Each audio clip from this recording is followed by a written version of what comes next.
महात्मा ज्योतिबा फुले यांच्या जीवनावर आधारित असलेल्या फुले या चित्रपटावर काही संघटनांनी आक्षेप घेतलाय आणि सेन्सॉर बोर्डानेही यामध्ये काही कट सुचवलेले आहेत। 11 एप्रिलला हा चित्रपट प्रदर्शित होणार होता, तो आता 2 आठवड्यांनी उशिरा प्रदर्शित होतोय।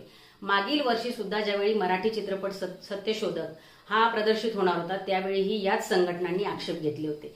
आता काही जे आक्षेप घेण्यात आले त्यामध्ये जात या शब्दाऐवजी वर्ण हा शब्द वापरा किंवा सावित्रीबाई फुले यांच्यावर शेणगोळे फेकणारी व्यक्ती दाखवू नका, असे हे आक्षेप आहेत। मुद्दा हा आहे की सावित्रीबाई फुले यांच्यावर शेणगोळ्याचा दगडगोट्याचा मारा त्यावेळी करण्यात आला, हे खोटं आहे का? तर नाही। त्या कालखंडामध्ये जाती व्यवस्थेची उतरंड अस्तित्वात होती, हे खोटं आहे का? तर नाही।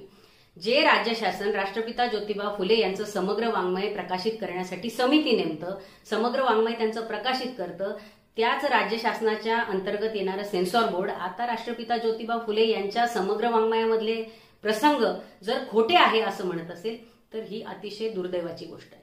मुळात राष्ट्रपिता ज्योतिबा फुले आणि सावित्रीबाई फुले यांच्या जीवनामध्ये जे प्रसंग घडले असतील ते खरे आहेत, तो खरा इतिहास आहे आणि खरा आणि सत्य इतिहास हा लोकांसमोर आला पाहिजे। राज्य शासन एकीकडे उठता बसता फुले शाहू आंबेडकरांचं नाव घेतं आणि दुसऱ्या बाजूला मुखर्जी हेडगेवार गोळवलकर यांची जर रणनीती अवलंबत असेल तर हे फार चुकीचं आहे आणि हा दांभिकपणा आहे।